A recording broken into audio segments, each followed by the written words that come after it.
Dear learners, today in this video we learn about the ADO.NET, that is how to connect the database inside the ASP.NET.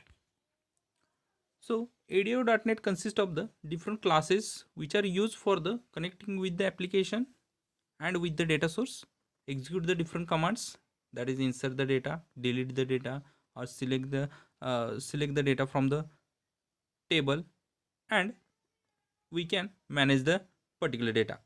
So whenever we want to use the ADO.NET, we have to import the package that is namespace inside the ASP.NET, that is using system.data.sql client. So this is the namespace we can import inside the .aspx.cs file, so that we can use the different classes which are included under this particular namespace. So this is the typical architecture of the ADO.NET. So this is the .NET application and this is the database, and in between that the different providers are placed so that they can connect the .NET application with our database. So SQL Server provider for SQL databases, then OLEDB providers for database, then Oracle provider for Oracle databases, and so on. So three different classes that can be used inside the ADO.NET. So first one, that is connection. So ADO connection object is used to create an open connection to the data source. So whenever we use the SQL, we can use the SQL connection class. So for Oracle there is a different class.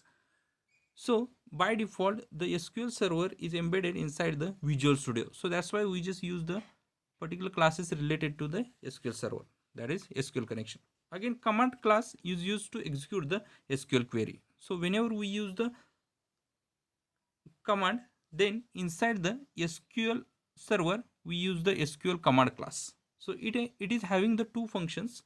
One is to execute the reader and another is execute non-query.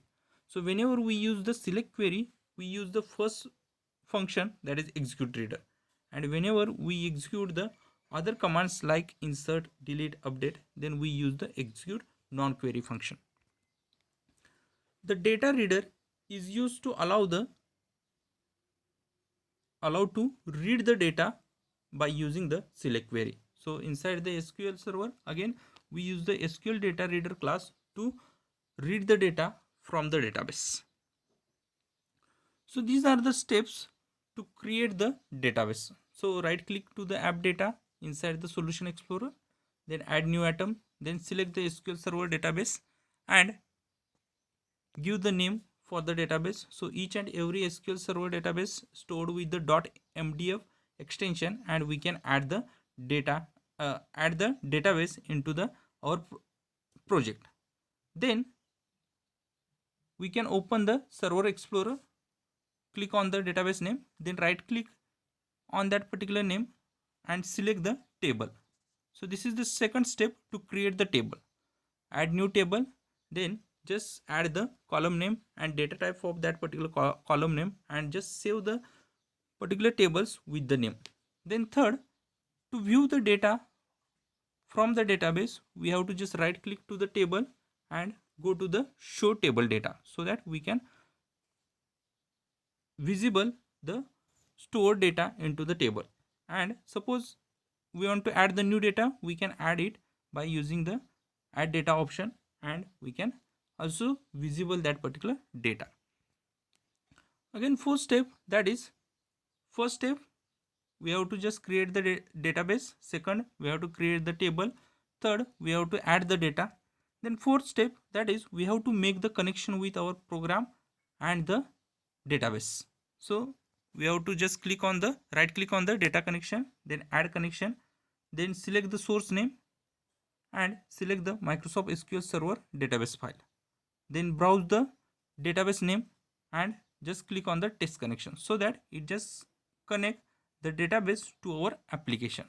And from the property, we can copy the connection string and we can paste this particular connection string in our program. So let's see how to display the data from the database onto the browser by using the ASP.NET and the ADO.NET. So inside the .aspx file, we have to just take the ASP::grid view control. So grid view control is specifically used to display the data in the tabular format. So row wise and column wise data that can be displayed. So id is equal to grid view, runner is equal to server, and auto generated columns is equal to true. That is, if our data is increases, then it automatically adds the column inside the table and it just display that particular data on the browser. Then inside the .aspx.cs, we have to first step, that is we have to import the namespace, that is using system.data.sql client. Again, inside the page load, we just write the response.write, that is student database, and here we have to first task, we have to just copy paste the connection string and paste over here. So data source is equal to, so this is the standard syntax for the connection string. So you can directly copy that particular syntax from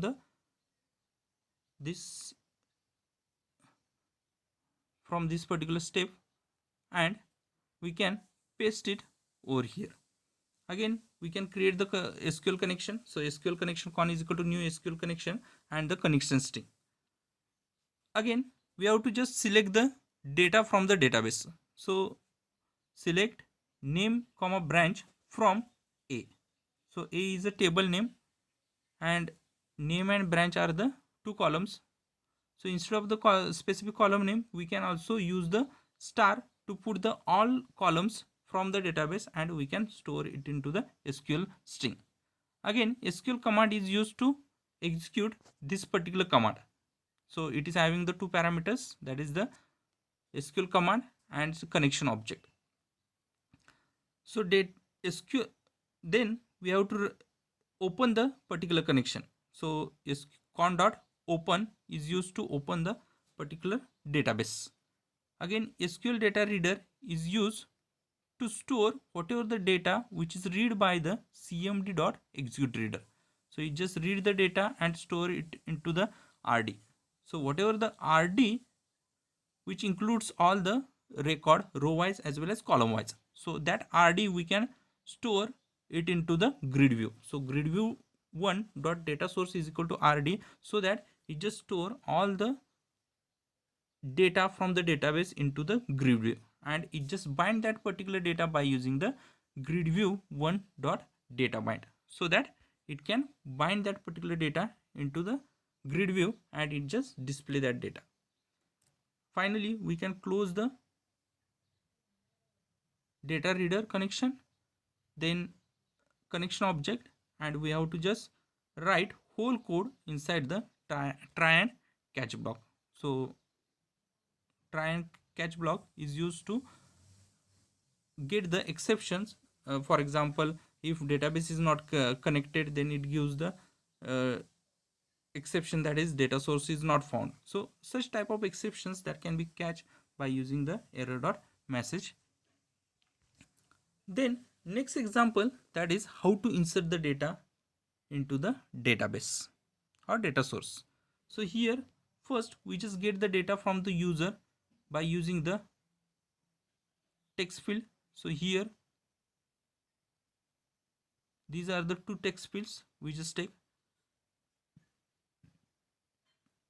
and with the help of button, we can, whenever we click on the button, whatever the data which is entered in the first text field and the second text field, that can be stored into the database. So name and branch are the two text fields, so we can enter the username as well as the branch, and we can store into the database. So inside the .aspx.cs, first step, that is we have to use the namespace, that is using namespace using system.data.sql client. Again, we have to create the connection string. Again, we have to write the command, SQL command, that is insert into student values tb1.text tb2.text. So whenever we write this particular value, we have to write this value in the single quote, double quote, plus then whatever the text field name, that is tb1.text. So this text field name we just taken over here. So this one and this one. So this text field we have to use again comma, again double quotes, single quote, double quotes, plus tb2.text plus double quote complete and single quote. So in this way we can enter the value into the command, and with the help of SQL command we can pass the connection string and as well as the SQL command in the SQL command object. So con.open n is equal to cmd.execute non-query. So whenever we use the insert, delete, update command, then we have to use the function cmd.execute non-query. So in last program we use the function that is execute reader because we use the select query, and in this program we use the execute non-query because we use the insert command. So for insert, delete and update we use the execute non-query function.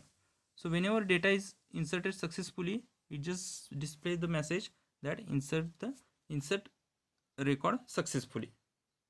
And whenever any error is occurred, that can be catched by using the exception. So error dot message just display whenever any error is occurred while performing the operation. So in this way we can use the ADO.NET for writing the data into the database from ASP.NET applications. Thank you.